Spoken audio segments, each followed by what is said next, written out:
దుకాణం గురించి కలలు కన్నప్పుడు దాని అర్థం ఏమిటి? మీరు దుకాణం గురించి కలలుగన్నట్లయితే మరియు దుకాణం ఖాళీగా ఉంటే అది హెచ్చరిక కల.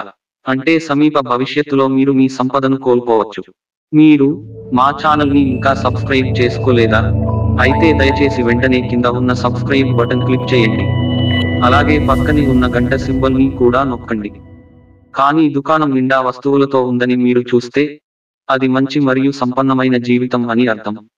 మీరు దుకాణంలో పని చేస్తున్నట్లు కలలుగన్నట్లయితే మీకు సమాజంలో మరింత గౌరవం మరియు మంచి హోదా లభిస్తుందని అర్థం. మీరు మీ దుకాణాన్ని విక్రయిస్తున్నట్లు కలలుగన్నట్లయితే కలలు కనడం మంచిది కాదు, అంటే రాబోయే కాలంలో మీరు స్థితిని కోల్పోవచ్చు. మీరు దుకాణం కొంటున్నట్లు కలలుగన్నట్లయితే రాబోయే కాలంలో మీకు సంపద, పేరు, కీర్తి మరియు శ్రేయస్సు లభిస్తాయని అర్థం. దుకాణం యొక్క మూసిన తలుపు కలలు కనడం మంచిది కాదు, అంటే రాబోయే కాలంలో దురదృష్టం మరియు సంబంధిత సమస్యలు. ఈ వీడియో మీకు నచ్చినట్లు అయితే దయచేసి షేర్, కామెంట్, లైక్ మరియు సబ్స్క్రైబ్ చేయండి.